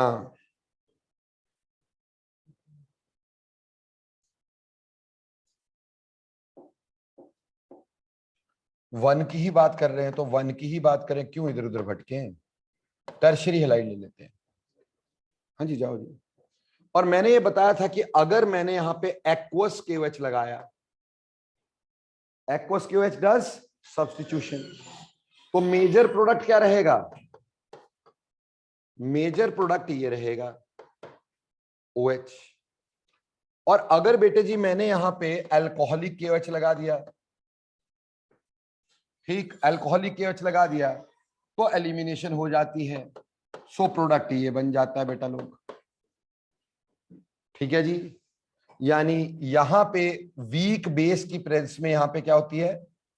सब्स्टिट्यूशन, यानी SN1 और स्ट्रॉन्ग बेस की प्रेजेंस में क्या होता है, E1। ठीक है जी। तो हमारे पास रिएजेंट कैसा चाहिए बेटा जी, बेसिक चाहिए, ठीक, ज्यादा बेसिक चाहिए, और उसकी कंसंट्रेशन थोड़ी ज्यादा चाहिए। बहुत ज्यादा करने से कोई फायदा नहीं होगा, बट देखो इससे कंसंट्रेशन से रेट तो नहीं बढ़ेगी, बट एलिमिनेशन का प्रोडक्ट बढ़ जाता है। क्या है, जब अल्फा हाइड्रोजन कर रहे होंगे ना बेटा हाइपर कॉन्जुगेशन, तो H पॉजिटिव होंगे, तो कोई तो न्यूक्लियोफाइल की तरह अटैक कर रहा होगा ना, तो कोई उस H पॉजिटिव को निकाल लेगा अगर कंसंट्रेशन ज्यादा हो गई, है ना। इसलिए तो बोलते हैं कि कंसंट्रेशन शुड बी मोर। हालांकि वो रेट को अफेक्ट नहीं करेगी, यहां पे rate will not be affected in E1। E1 में रेट उसके ऊपर डिपेंड नहीं कर रही है, E1 में रेट उसके ऊपर डिपेंड नहीं कर रही है, बट ये है कि उस सब्स्टिट्यूशन से कंपटीशन जीतने में हेल्प कर रही है। समझ में आई? इसलिए concentration of nucleophile should be more. तो रिएजेंट समझ में आ गया होगा कैसा होता है, क्या नहीं होता है। कोई दिक्कत है इसमें? हाँ जी बेटे more basic condition prefer elimination और less basic condition prefer substitution. इसमें तो कोई खास बात बोली नहीं, ठीक। और कंसंट्रेशन क्या होनी चाहिए, ज्यादा होनी चाहिए, क्योंकि ज्यादा concentration will make elimination more feasible than that of substitution. ठीक है जी। तो ये रिएजेंट हो गया, उम्मीद करता हूं रिएजेंट समझ में आ गया। रही बात सॉल्वेंट। सॉल्वेंट बेटा ऑब्वियस सी बात है, हेट्रोलिसिस करवानी है बॉन्ड की, करवानी ना हेट्रोलिसिस। तो हेट्रोलिसिस के लिए क्या चाहिए, पोलर सॉल्वेंट चाहिए। नॉन पोलर सॉल्वेंट की तो जरूरत ही नहीं है। कैसा चाहिए, polar. Polar solvent is needed, polar solvent is needed. और वो पोलर सॉल्वेंट अगर प्रोटिक हो जाए मजा ही आ जाए, है ना। तो हम क्या बोल देते हैं, polar protic solvent is needed. जैसे यहां पे सॉल्वेंट कौन सा यूज करते हैं, अल्कोहल, पोलर भी है प्रोटिक भी है, ठीक है। या कभी कभी वाटर, एक्वस केसियन किया ना अपन ने, तो कभी कभी वाटर भी होता है इसमें। तो पोलर प्रोटिक सॉल्वेंट चाहिए, ठीक, क्योंकि वही हाइड्रोलिसिस करवाता है। और दूसरी बात, वो जो फर्स्ट स्टेप में आयंस बनते हैं उनको हाइड्रेट करता है। सेम चीज जो हमने SN1 में पढ़ी थी, सेम चीज यहां पे रहेगी। कोई दिक्कत तो नहीं है? तो दोबारा रिपीट करने की जरूरत तो नहीं कि ये क्या करता है पोलर सॉल्वेंट।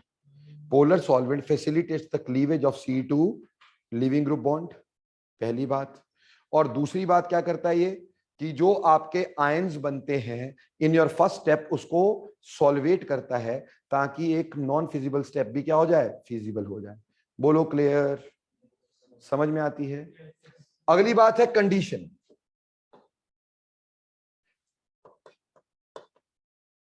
अगली बात है कंडीशंस।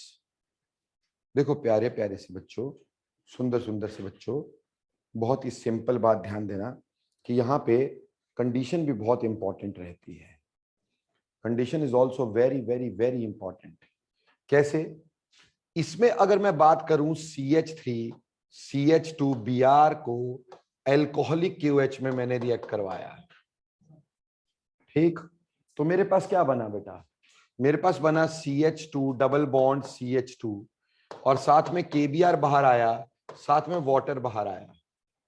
बेटा इस रिएक्शन में क्या हुआ, दो सिग्मा बॉन्ड टूटे, टूटे कि नहीं?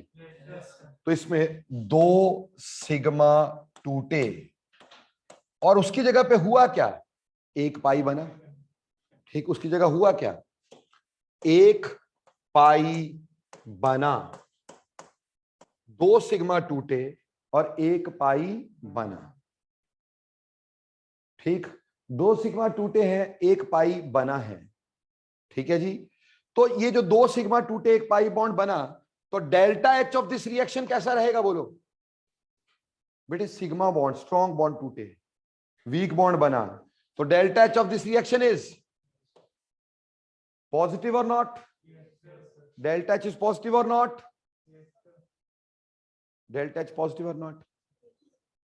बेटे दो सिग्मा टूटे, सिग्मा स्ट्रॉन्ग बॉन्ड होते हैं, टूटने के लिए एनर्जी चाहिए होती है, एनर्जी एब्जॉर्ब हो गई ज्यादा, बने कौन सा, पाई बॉन्ड। वीक बॉन्ड बना, बॉन्ड बनते एनर्जी रिलीज होती है, रिलीज हुई कम, एब्जॉर्ब हुई ज्यादा, तो नेट में क्या हुआ, एब्जॉर्ब हुआ ना, एब्जॉर्ब हुआ तो डेल्टा एच कैसा होगा, पॉजिटिव। और हम ही अच्छे से जानते थे कि डेल्टा जी जो होता है ना, वो delta H minus T delta S होता है। अब प्यारे बच्चों, ये तो तुम्हारा पॉजिटिव हो गया, ये नेगेटिव। अब बताओ इसमें डेल्टा एस कैसा होगा भाई, पॉजिटिव की नेगेटिव? नेगेटिव। दांत तोड़ू तुम्हारे, तो गधे हो तुम। ये 1 मोल से यहां पे कितने मोल बन गए, 3, और गधे बोल रहे हैं कि कम हो रही है एंट्रोपी। बताओ क्या पढ़ाऊं तुम्हारे को? यहां पे 1 मोल से हमारे पास 3 चीजें बन रही है ना। जब चीजें बढ़ती हैं, एंट्रोपी बढ़ती की कम होती है यार? तो कैसी कैसी बातें करते हो यार। सो यहां पे कैसा होना चाहिए, पॉजिटिव, डेल्टा इज पॉजिटिव। अब ये पॉजिटिव है और पिछले वाली वैल्यू पॉजिटिव नेगेटिव क्या हो गई, नेगेटिव। अगर रिएक्शन को स्पॉन्टेनियस होना है तो क्या बड़ा होना चाहिए, फॉर स्पॉन्टेनिटी, फॉर स्पॉन्टेनिटी,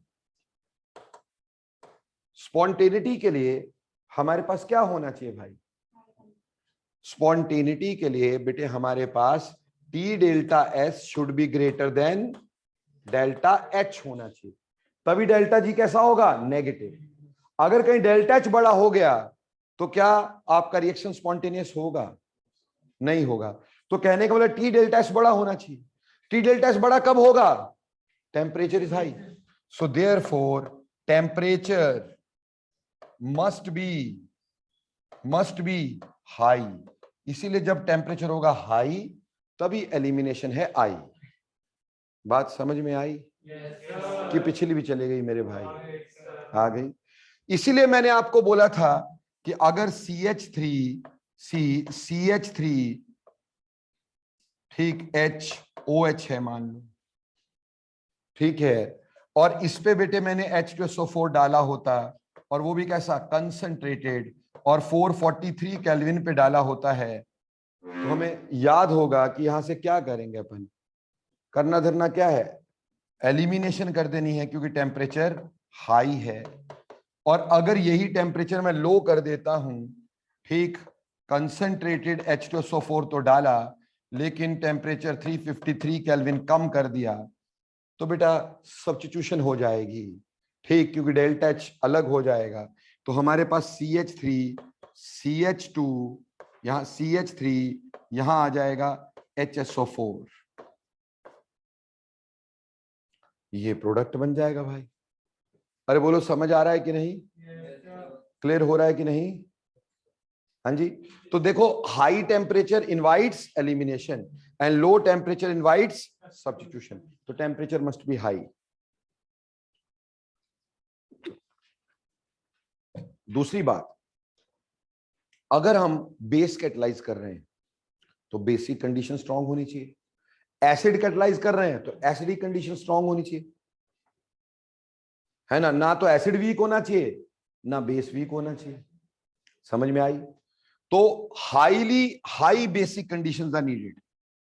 अगली बात आगे लिख देते, high basic conditions are needed, high basic conditions are needed. बहुत ही ज्यादा बेसिक कंडीशन चाहिए, है ना बच्चों, नहीं तो हमारे पास क्या हो जाता, सब्स्टिट्यूशन हो जाती। अगर बेस कम होगा तो क्या होगी, सब्स्टिट्यूशन। जैसे प्यारे बच्चों, मान लो हमारे पास है CH3 CHCl CH3 है, मैं इसका रिएक्शन करवा रहा हूं इथाइल अल्कोहल के साथ, ठीक है जी। इस केस में, और चलो ये टर्शरी लेके चलते भाई, इथाइल अल्कोहल के साथ करवा रहा हूं, या फिर मैं करवा रहा हूं सोडियम इथॉक्साइड के प्रेजेंस में, ये लेस बेसिक कंडीशंस हैं, तो ये हमें क्या देंगी, सब्स्टिट्यूशन मेजर, एलिमिनेशन माइनर। तो हमारे पास बनेगा CH3C, CH3, यहां आ जाएगा OC2H 5 और यहां पे क्या आएगा CH3। यहां पे एल्कोक्साइड है, एल्कोक्साइड क्या होता है स्ट्रॉन्ग बेस होता है, तो स्ट्रॉन्ग बेस होता है तो हमारे पास क्या हो जाएगी एलिमिनेशन हो जाएगी लाइक दिस। क्लियर जी, समझ में आई? जी सर। अगर मान लो मैं इसके साथ सोडियम एसीटेट भी लगा देता, acetic acid is a strong acid, तो इसका जो एसीटेट होगा वीक बेस होगा, वीक बेस होगा NaCl, तो हमने कहां बिठाना है पार्क में, तो बचना क्या है CH3C, CH3, यहां CH3, यहां O, C double bond O, CH3, यानी you will get the formation of ester. किसका फॉर्मेशन किया एस्टर का। और वहीं पर भाई अगर आपने यहाँ पे NaNH2 या KNH2 डाल दिया होता तो NH2 is a very strong base, very strong base होता तो क्या करता एलिमिनेशन कर देता। तो बेटे हमारे पास CH3C, CH3 double bond CH2 बन जाता। तो बेसिक कंडीशन हमारे को बहुत स्ट्रॉन्ग चाहिए बेटा, ठीक। ये हमें समझ में आ रहा है कि this is a weak base, this is also weak base, but this one is a strong base and this is a strong base। तो strong base में आप देख रहे हो एलिमिनेशन हो रही है, वीक बेस में क्या हो रही है सब्स्टिट्यूशन। तो कंडीशन में टेम्परेचर तो हाई चाहिए ही चाहिए, पर दूसरी चीज क्या चाहिए स्ट्रॉन्ग बेसिक कंडीशन चाहिए। और अगर एसिडिक मीडियम में हो रहा है तो स्ट्रॉन्ग एसिड भी चाहिए होता है। बोलो क्लियर? लास्ट बात हमारे पास क्या होती है प्रोडक्ट। देखो बेटा प्रोडक्ट की फिर वही दो बातें, प्रोडक्ट बेटा यहां पे मैं इकट्ठा इकट्ठा बता दूंगा तुम्हें, क्योंकि ऑब्वियसली यहां पे एक ही जगह पे दोनों चीजें डिस्कस हो जाएंगी, chemical as well as stereochemical aspect. Chemical aspect तो ये है क्योंकि कार्बोकेटाइन बना है, कार्बोकेटाइन टेंड्स टू रीअरेंज, तो rearrangements are always possible, wherever is possible rearrangement is possible. ये तो हो गया इसका केमिकल एस्पेक्ट, उससे हम प्रोडक्ट निकाल लेंगे। पर खास बात क्या है stereochemical aspect, please see here, इधर देखो। मान लो आपको बोला 3,3 dimethyl, 3,3 dimethyl butan two ol, 3,3 di methyl butane two ol, 3,3 di methyl butane two ओल। मान लो ये है हमारे पास 3,3 डाई मिथाइल ब्यूटेन टू ओल, इसका रिएक्शन मेरे को करवाना है, ठीक है जी। और किसके साथ करवाना है अल्कोहलिक KOH के साथ करवाना है, प्रोडक्ट बताना है हमारे को। तो ध्यान ध्यान से समझ लेना है ना, क्लियर हो जाए तुम्हारे को अच्छे से। यहां पे एक बहुत खास बात बतानी है मुझे। मान लो हमारे पास ये था CH3C, CH3, CH3, CHOH, CH3, क्या ये ऊपर वाला ही है भैया 3,3 डाइमिथाइल ब्यूटेन 2 ओल? नहीं सर ये 2,2 डाइमिथाइल ब्यूटेन 3 ओल है। नंबरिंग कहां से शुरू होगी यहां से शुरू होगी ना, तो भैया वही बात हुई जो ऊपर लिखा है मैंने। अब ये देखने से समझ में आ रहा है सेकेंडरी है, पर अपना बीटा कार्बन क्वाटनरी है। ऐसी चीजें हमेशा वन टाइप रिएक्शन में विश्वास रखती हैं कि नहीं? तो इसमें फिर वन टाइप ही बनेगा, ठीक। वन टाइप होगा तो CH3 C, CH3 CH3 CH1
प्यारे बच्चों, हमने पढ़ा कि पहले कार्बोडाइन बना, कार्बोडाइन के बाद मिथाइल शिफ्ट हो गई। अब मिथाइल शिफ्ट के बाद अब हम यहां पे देखेंगे स्टीरियोकेमिकल एस्पेक्ट। देखो प्यारे बच्चों, यहां पे ये भी बीटा हाइड्रोजन है बच्चों, और इस साइड भी बीटा हाइड्रोजन बल्कि ये भी बीटा हाइड्रोजन है ना, पर ये और ये तो सेम है। इसको निकालोगे, प्रोडक्ट का आईयूपैक नेम क्या रहेगा? सेम रहेगा। तो प्यारे बच्चों, इससे दो प्रोडक्ट बन सकेंगे। एक प्रोडक्ट अगर ये वाला बीटा हाइड्रोजन निकला, ये वाला बीटा हाइड्रोजन निकला, तो प्रोडक्ट क्या बनेगा बच्चों? ये वाला बनेगा CH2 double bond C CH3 C CH3H CH3, अगर ये वाला बीटा हाइड्रोजन निकलता है। पर दूसरा काम ये भी हो सकता है कि ये वाला बीटा हाइड्रोजन निकले। अगर ये वाला बीटा हाइड्रोजन निकलता है तो बेटे हमारे पास लगेगा CH3 C CH3 double bond C, ऊपर आएगा CH3 और यहां पे भी CH3, ये बनेगा बेटा हमारे पास। तो प्यारे बच्चों, इस एल्कीन के आसपास सिर्फ ये एक अल्काइल ग्रुप है और एक ये अल्काइल ग्रुप है, तो इसको लेसर एल्काइलेटेड एल्कीन बोलते हैं, लेसर एल्काइलेटेड एल्कीन बोलते हैं। जबकि इस एल्कीन के आसपास 1 2 3 4 अल्काइल ग्रुप्स लगे हैं, इसको मोर अल्काइलेटेड एल्कीन बोलते हैं, मोर अल्काइलेटेड एल्कीन कहते हैं। और बेटा लोग, स्टेबल जो होती है वो मोर अल्काइलेटेड होती है, क्योंकि एल्कीन की स्टेबिलिटी भी हम किस पे देखते हैं? हाइपर कॉन्जुगेशन पे, यानी नंबर ऑफ अल्फा हाइड्रोजन पे। यहां पे कितने अल्फा हाइड्रोजन रहने हैं? 3 और 1 4, तो यहां 4 अल्फा हाइड्रोजन रहने हैं एल्कीन के आगे। और यहां पे कितने हो जाने हैं? 3 3 6 3 9 3 12। तो ये ज्यादा स्टेबल एल्कीन हुआ कि नहीं? तो ये मोर स्टेबल होगा, ठीक, इसलिए ये मेजर होगा। इसको एक नाम से हम बोलते हैं सेटजेफ प्रोडक्ट। क्या बोलते हैं? सेटजेफ प्रोडक्ट। जो मोर एल्काइलेटेड होता है ना प्यारे बच्चों, इस मोर एल्काइलेटेड को हम एक नाम देते हैं सेटजेफ प्रोडक्ट, सेटजेफ प्रोडक्ट। जो मोर एल्काइलेटेड होता है उसको सेटजेफ प्रोडक्ट बोलते हैं, और जो लेसर एल्काइलेटेड होता है उसको हॉफमैन प्रोडक्ट बोलते हैं। Then it is called as Hofmann product. बेटा इसमें हमारे पास Saytzeff product is always the major product. इसमें एक रूल हमें बता दिया जाता है जिसको बोलते हैं सेटजेफ्स रूल, सेटजेफ्स रूल। वैसे मैं तुम्हें बता देना चाहूंगा, बंदे का नाम जेटसेफ था, ये बंदे का नाम है जी। ये जेटजेफ्स रूल है, जिसको हिंदुस्तानी में आते आते सेटजेफ बना दिया गया। तो सेटजेफ वैसे हिंदुस्तानी की सारी किताबों में लिखा होता है सेटजेफ, लेकिन एक्चुअली जेटसेफ रूल या सेटजेफ रूल एक ही बात होगी, है ना। शेक्सपियर ने कहा what is there in a name, ठीक, तो नेम बस प्रोनाउंस होना चाहिए वैसे। तो सेटजेफ रूल बोल लो, जेटसेफ रूल बोल लो, ये कहता है ड्यूरिंग डीहाइड्रोहैलोजिनेशन। बेटा यहां हो क्या रहा है? डीहाइड्रोहैलोजिनेशन, हाइड्रोजन भी निकल रहा है और साथ ही साथ हैलोजन भी निकल रहा है। During dehydrohalogenation if alkene can be formed, alkene can be formed by two different ways,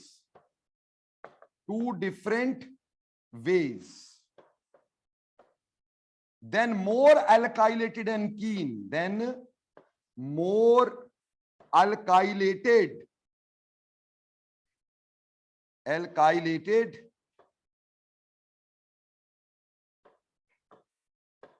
alkene is the major product, is the major product। ये सेटजेफ रूल होता है।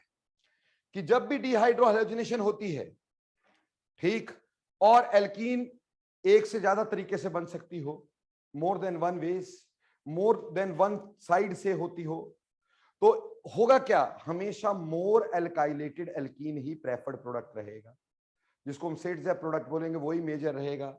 तो ये मेजर और ये वाला प्रोडक्ट जो होगा वो माइनर रहेगा। बोलो समझ में आया कि नहीं, कौन मेजर कौन माइनर? तो ये मेजर और ये माइनर, इसको हम बोलते हैं बेटा सेट्जेफ रूल प्रोडक्ट। ठीक है जी, clear?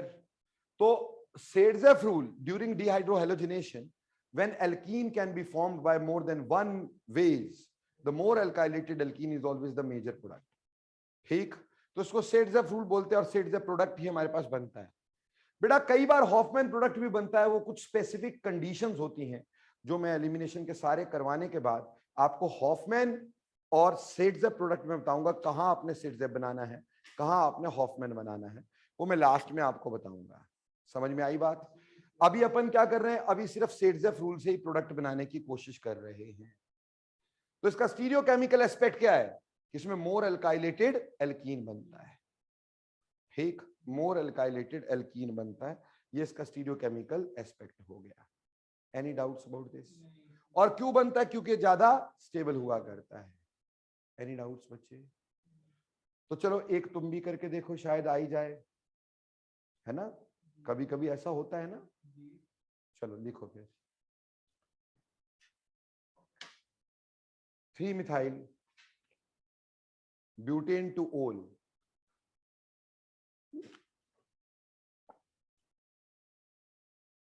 (3-methyl butane to ol) is reacted with alcoholic KOH.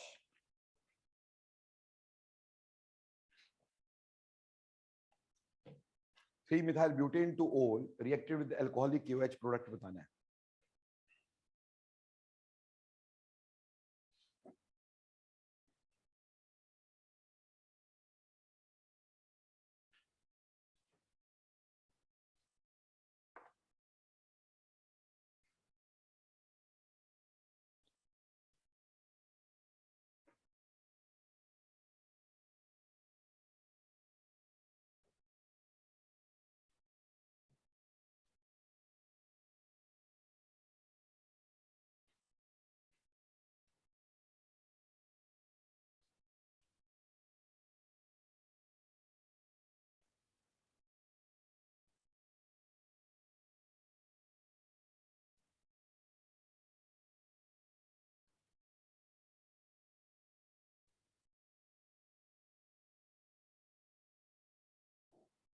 करूं क्या? 3-methyl butane to ol, यही बोला अपन ने, CH3CHOH CH3, ठीक। अब इसको अपन कर रहे हैं किसके साथ? अल्कोहलिक KOH के साथ। तो अल्कोहलिक KOH हमने रिएक्ट करवाया, प्रोडक्ट क्या बनाया?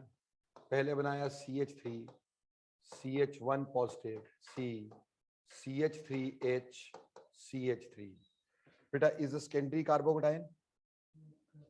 अब सेकेंडरी कार्बोकेटाइन में कहीं रीअरेंजमेंट के चांस है क्या? बिल्कुल है। यहां से क्या बोलेंगे? Hydride shift. तो हाइड्राइड शिफ्ट से हमारे पास बनेगा CH3 CH2 C CH3 CH3 1 positive. Now how many beta carbons are there? Or you can say how many products here can be formed? अगर आपसे पूछे क्या क्या बन सकता है, देखो बेटा ऑब्वियसली अगर ये वाला बीटा हाइड्रोजन, ये वाला बीटा हाइड्रोजन और ये तो सेम ही है, तो हमारे पास या तो बन सकता है CH3 CH double bond C CH3 CH3, या तो ये बनेगा भाई, समझ रहे हो मेरी बात? और या फिर ये वाला निकला तो क्या बनेगा? CH3 CH2 C CH3 double bond CH2, या तो ये बन जाएगा भाई। इसको कौन सा बोलेंगे? हॉफमैन, और रादर सेट्जेफ, और इसको क्या बोलेंगे? हॉफमैन। पर बेटा एक खास बात देखना, इसका भी प्रोडक्ट बनेगा। ऐसा नहीं होता कि जो इंटरमीडिएट पहले बना रीअरेंज हुआ उसका प्रोडक्ट नहीं बनेगा, प्रोडक्ट तो उसका भी बन सकता है। तो अगर कभी प्रोडक्ट पूछें तो प्रोडक्ट तो ये भी बन सकता था बेटा, जिसमें रीअरेंजमेंट से पहले, रीअरेंजमेंट से पहले भी बन सकता था। ठीक, तो इसके ये 3 प्रोडक्ट पॉसिबल हुए। ये बिना रीअरेंजमेंट वाला, ठीक, फिर ये वाला, और इसमें भी बेटा आगे हमारे पास ये वाला बन सकता था कि नहीं? अगर यही वाला जाता सेट्जेफ तो यही वाला बन सकता कि नहीं? तो 3 प्रोडक्ट की पॉसिबिलिटी है। अगर मैं बोलूं ए बी सी, तो ये दोनों हॉफमैन वाले, ये सेट्जेफ वाला है। तो मेजर कौन सा होगा? यानी अगर मैं इसमें पूछूं सबसे ज्यादा कौन बनेगा? बी सबसे ज्यादा बनेगा भाई, क्योंकि सेट्जेफ है। अब अगर इन दोनों में पूछूं कौन ज्यादा बनेगा, तो क्या बताओगे यार? बिल्कुल सही, सी बनेगा। फिर ए, वो कैसे गवर्न किया? आपने अल्फा हाइड्रोजन गिने, यहां पे सिर्फ एक अल्फा हाइड्रोजन था, यहां पे 2 अल्फा हाइड्रोजन थे, तो ज्यादा कौन सा बना? बी। फिर कौन सा बना? सी। फिर कौन सा बना? ए। यानी प्यारे बच्चों, जो कार्बोकेटाइन बिना रीअरेंजमेंट के, उसका भी प्रोडक्ट आपने बनाना है, ठीक है जी। और फिर रीअरेंजमेंट के बाद का प्रोडक्ट भी आपने बनाना है। हालांकि पेपर में तो यही शो कर देंगे, मोर देन इनफ होगा, लेकिन कंपटीशन में जब पूछते ना विच ऑफ द फॉलोइंग या how many products can be formed, तो हम ये वाला करते नहीं है और गलत कर देते हैं। जैसे इसमें हमारे को पूछ लिया how many product are formed, हमने सिर्फ ये 2 बना दिए, तो गलत हो गया ना बेटा। प्रोडक्ट तो 3 बने लेकिन उन 3 में से मेजर कौन सा रहा? सेट्जेफ वाला मेजर रहा। क्यों? वो मोर अल्काइलेटेड था। तो प्यारे बच्चों, एलिमिनेशन के बारे में, E1 के बारे में समझ में आया? अच्छे से पता चला? एक बार रिवीजन हो जाए, ठीक, ताकि हमारे को इसमें दिक्कत ना रहे। देखो बेटे, आज हमने एलिमिनेशन को पढ़ा था। हमने बोला कि एलिमिनेशन रिएक्शन जो होते हैं, जैसे मान लो हमने ऊपर एलिमिनेशन एक करके दिखाई है, वो 3 तरह की होती है। देखो एलिमिनेशन रिएक्शन तो वैसे मैंने आपको बताया कई तरह के हो सकते हैं, बेस्ड ऑन, इससे भी पीछे चलते हैं तो हमें पता है, ये तो बोरोडिन हुल्सडीकर वगैरह आ गया। पहले elimination alpha elimination, beta elimination, gamma elimination. अगर सेम ही कार्बन से दोनों लिविंग ग्रुप निकले तो क्या बोलेंगे? अल्फा। अगर एक अल्फा से निकले और अगला बीटा से निकले तो बीटा एलिमिनेशन, और एक अल्फा से दूसरा गामा से, उसको gamma elimination, which are rarest reactions. हमारी कंसिडरेशन बीटा एलिमिनेशन को लेकर के थी।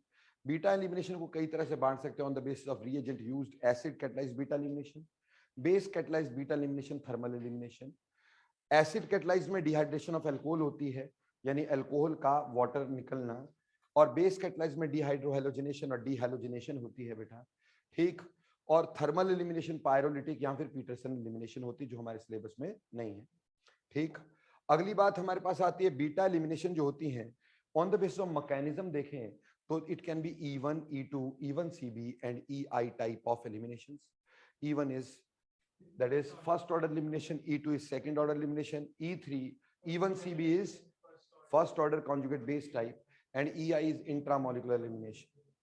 फिर हमने E1 के एलिमिनेशन के आज डिटेल पढ़ने की कोशिश की है। तो बोला कि E1 फर्स्ट ऑर्डर एलिमिनेशन होती है, 2 स्टेप में होती है। पहला स्टेप होता है जनरेशन ऑफ कार्बोकेटाइन, ठीक, जो कि स्लो स्टेप है और वही RDS है, उसके ऊपर ही हम सब कुछ देखते हैं। और दूसरा होता है अटैक ऑफ अ बेस, तो बेस इसके अल्फा हाइड्रोजन निकाल लेता है, ठीक। कार्बोकेटाइन से अगला कार्बन अल्फा कार्बन कहलाएगा, उसके हाइड्रोजन निकालेगा। ओवरऑल देखोगे तो बीटा हाइड्रोजन निकला, बट यहां हम इसको क्या बोल रहे हैं? Alpha hydrogen. बेटा वो तो हम इस हिसाब से देखते हैं ना, फंक्शनल कार्बन से अगला कार्बन अल्फा कार्बन कहलाता है। क्लियर? समझ में आया? अब देखो आगे इसमें आपने देखा कि हमारे पास, क्योंकि फर्स्ट स्टेप इज रिडिटरमिनिंग स्टेप, तो उसमें सिर्फ अल्काइल हैलाइड ही लगा है, तो rate only depends upon alkyl halide, that is why it is first order elimination और यूनिमोलिकुलर। उसके बाद सबस्ट्रेट पार्ट इसका पढ़ना चाहा, तो हमने बोला देखो अगर लीविंग ग्रुप देखेंगे वो तो वही ऑर्डर रहेगा जैसा कि SN में था, ठीक, कि आयोडाइड ज्यादा, than bromide, than chloride, than fluoride. बोला यहाँ अल्कोहल को हम इसमें कंसीडर नहीं करेंगे क्योंकि उसकी कंडीशंस अलग होंगी, ठीक, वो एसिडिक कंडीशन में होगी। अल्काइल पार्ट में भी टर्शियरी सबसे आसानी से देगा, यानी see the stability of carbocation formed बशर्ते वहां पे बीटा हाइड्रोजन होना चाहिए। बीटा हाइड्रोजन होना चाहिए। क्लियर? तो बीटा हाइड्रोजन यहाँ पे हो गया। ठीक, उसके हिसाब से हमने स्टेबिलिटी ऑफ कार्बोकैटायन देखा, तो टर्शियरी सबसे आसानी से, देन सेकेंडरी, देन प्राइमरी। और अगर हमारे पास डिग्री सेम हो तो हम क्या करेंगे, अल्फा हाइड्रोजन देख लेंगे, कार्बोकैटायन की स्टेबिलिटी देख लेंगे, वैसे ऑर्डर लगा देंगे। फिर हमने पढ़ा कि रिएजेंट कैसा हो, कहा कि reagent must be basic, strong basic conditions are required, जैसे alcoholic KOH, ethoxides, aqueous KCN, NaNH2, they all gives elimination. ठीक, और कंसंट्रेशन ज्यादा रखनी चाहिए ताकि हमारे पास एलिमिनेशन के चांसेस और भी ज्यादा बढ़ सके, क्योंकि कभी भी प्योर एलिमिनेशन नहीं हुआ करती। ठीक, उसके बाद आगे चलते हुए हमने पढ़ा कि सॉल्वेंट, बोला पोलर सॉल्वेंट जो कि प्रोटिक हो वो रिक्वायर्ड है, जैसे अल्कोहल या वाटर, ऐसा कुछ चलेगा। ठीक, जिससे कि हमारे पास फर्स्ट स्टेप में क्लीवेज ऑफ बॉन्ड आसान हो जाए और जो आयंस बन रहे हैं उनकी स्टेबिलिटी हो जाए। ठीक, उनकी सॉल्वेशन हो जाए जिससे स्टेबिलिटी हो जाए। कंडीशन की जहां तक बात करें, मैंने कहा कि temperature should be high because this reaction is endothermic and endothermic reactions are spontaneous at high temperatures and therefore temperature needed is high, as well as basic conditions are required and there must be strong basic conditions, and if we have acid catalyzed तो strong acids are required like H2SO4 etc. ठीक, और वहीं पर हमने बोला product, तो product में बोला कि क्योंकि फ्री कार्बोकैटायन के थ्रू जा रहा है तो obviously rearrangements are always on the cards, इसमें रीअरेंजमेंट्स होंगी ही होंगी, और रीअरेंजमेंट्स होंगी तो उसके बाद जब प्रोडक्ट बनेगा, अगर हमारे पास एक से ज्यादा तरीके से प्रोडक्ट बन सकता है तो हम हमेशा सेट्जेप प्रोडक्ट बनाएंगे। और सेट्जेप कहता है during the dehydrohalogenation if alkene can be formed by more than one ways always more alkylated alkene is more stable, ये सेट्जेप रूल कहता था। ठीक, उसने डिहाइड्रोहैलोजिनेशन के लिए बोला, बाद में हमने सारी की सारी बात, ये सारी की सारी बात एलिमिनेशन पे डाल दी। कौन से पे? Beta elimination. बोला बीटा एलिमिनेशन कहीं पे भी होगी ना तो चांसेस यही ज्यादा होंगे कि मोर अल्काइलेटेड एल्कीन ही मेजर प्रोडक्ट बने, क्योंकि वो एल्कीन ज्यादा स्टेबल हुआ करता है। इसलिए हम ये भी बोल सकते हैं बेटा कि हमारे पास ये जो E1 है वो रीजियो सिलेक्टिव रिएक्शन है। रीजियो सिलेक्टिव किस रीजन से होनी है? मोर अल्काइलेटेड या लेसर अल्काइलेटेड, तो रीजियो सिलेक्टिव रिएक्शन है। किस रीजन से एलिमिनेशन होनी है वो पक्का है। समझ में आई? ये दो में से एक रीजन को सिलेक्ट करेगा, जहां पे मोर अल्काइलेटेड होगा वहां ये रिएक्शन देगा। उम्मीद करता हूं आपको E1 रिएक्शन पूरी तरह से क्लियर हो गया। तो इसलिए एक HW लिख लो। ठीक, लिखो नियोपेंटाइल क्लोराइड, नियोपेंटाइल क्लोराइड